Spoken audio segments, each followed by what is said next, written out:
Now, with the mix and match, Emily, you are our resident Fish123 expert. And I am. They were not together because Artis played on Mixwell, Team Mixwell, which is... With that said... It was basically minus different... It was basically the team we've seen minus Defran, right? So... With that said, both of those teams ended up making the final, Team Mixwell and Team On Screen. So all of Fish123 were represented in the final there. So what were your takeaways from the Europe 1, or even just Europe in general from Twitch Rivals this past weekend? So there are a lot of hiccups in the setup for Europe that I think were pretty publicized on Twitter. I won't get into them, but I do, again, want to throw that out. When we're looking at these tournaments, the primary job is to get these players in front of cameras, showing off Valorant, the game, showing off what you can do. I think seeing some of this talent just pop off is a really good advertisement for Valorant. But yeah, we basically saw Team On Screen, which is Fish123 plus On Screen minus Artis, and then Team Mixwell, which was the same kind of Mixwell group that we've been seeing plus Artis, make it to the final. The other kind of remarkable team I think that people maybe should have been paying attention to was Team Ludi, which is basically the Hip stack minus Hip, who played on Team Zerator. So I think we still see that the players and teams, despite the fact that they were each minus one of their players that we've kind of seen them play with normally, that we have a definitive, top two stacks in Europe right now. And I think that was also reflected in this Twitch Rivals EU tournament. I mean, smart of Mixwell and ScreaM to take one. To take one from take Why one not, from right? This is how we beat you, Fish123. We break you up. Yes. Yeah. The only way. That's the only way. I like it. So what about some other European takeaways? I mean, I think we were talking about how ScreaM really is one of the, if not the best player in Europe. He kind of asserted himself in this tournament as well.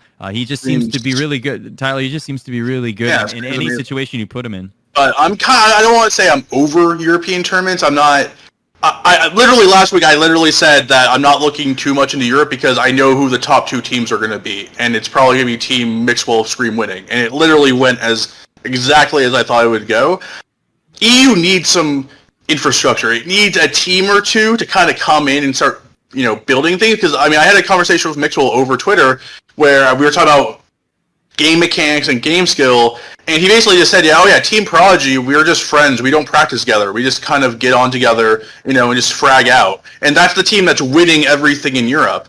And I'm not saying that NA is way ahead of Europe at all, because, you look at my conversation yesterday with Pico, and Pico believes that, the strategic minds of NA really haven't been thinking too much, even though we've been practicing a lot. But I do think that if Europe continues with this, Fish123 is going to, they're the only team that's really together and playing well, and then you have ScreaM and Mixwell, coming together every few days to just win tournaments because of their aim and their, just pure mechanical skill. Europe is going to get, left behind, where you have, C9, Sentinels, T1, all practicing every single day, doing scrims against each other, learning the game. You really need a Fnatic, a G2, a Astralis, something, one or two teams to come up, pick ScreaM and Mixwell up, and really build out these teams and put them in a regiment where they're training, they're practicing, they're getting the necessary reps in these tournaments. And then when that happens, I think EU will become a lot more entertaining to watch, because right now it does feel like there's 3 or 4 teams who just are way above everyone else. It's Team Mixwell or Team Prodigy, which are just friends who frag out and who are just mechanically better than everyone else. Fish123, who've won pretty much everything in Europe. The UK Artis 5-stack. There's worse players who are the CIS team who won the other European Twitch Rivals in dominating fashion, who are about the 3rd or 4th best team. And then you have Hip's team, the French lineup, who are also in that top 4. And then I think you also have the Ninjas Pajamas team, who are from Paladin. So those 5 teams, but we need a G2 or Fnatic to really to build these Mixwell, ScreaM, Drake, and Dream teams and put them to practice and kind of get the European ball rolling. I think it's going to take like one, right? Like I think all it takes is like one big org getting involved, and then the rest will like probably follow suit depending on how they feel about it. But I mean, I think that's what it's going to take. I think once a larger name org makes their first move, that's when I think we'll see more European orgs that we know of getting involved. It just feels like it is a matter of time. Like something Waylon Roselle said to me a couple weeks ago, right before launch, was that when they first started sort of assigning the esports team at Riot Games to work on Valorant, him and his team went out and met with more than 200 esports organizations or organizers and teams, essentially saying like, hey, this is what we're up to. We can't tell you a ton of details, but like we want to be more open this time with you than we were with League originally. And so I think that, like and I'm sure there were a ton of Counter-Strike teams not involved in League of Legends as a part of that equation. So I think it's only just a matter of time before we see what you're talking about, Emily. Waylon also said that he found it very interesting that T1 is going to be one of the few teams that have multiple pro teams going on at the same time. T1 has an established North American team and an amateur team in North America. Yeah, they announced the Academy team today. Yeah, the Academy team today, and they will also have a professional South Korean team going on concurrently. Now, whether that will be able to remain the case in the future when a more official Riot esport is announced, that remains to be seen.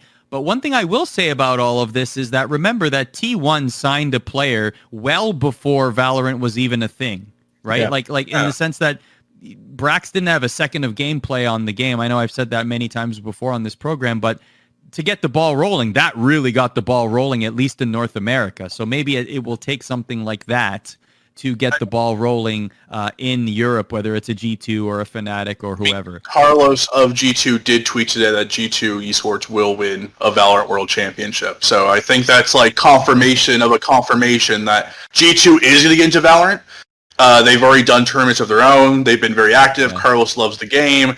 He just tweeted that they're going to win a world championship of Valorant. So if you're G2 and you're looking at the EU scene, you're looking at ScreaM, you're looking at Mixwell, you're saying, okay, if we want to win world championship, those are the two players right now that you look at and say, those are the two building blocks of any great European team. So if you're Carlos, I would not be surprised if Carlos is in, ScreaM's DMs right now. Already have a relationship with him from Counter-Strike. Yeah. So it's not a crazy world to think of G2 Mixwell and G2 ScreaM in the near future, if it could happen. The joke to make here, folks, is perhaps Carlos should focus on winning a League of Legends World Championship. I was about to say, which one did they win first? A League World Championship or a Valorant one? Probably Valorant. If I had a drum set right here, it would be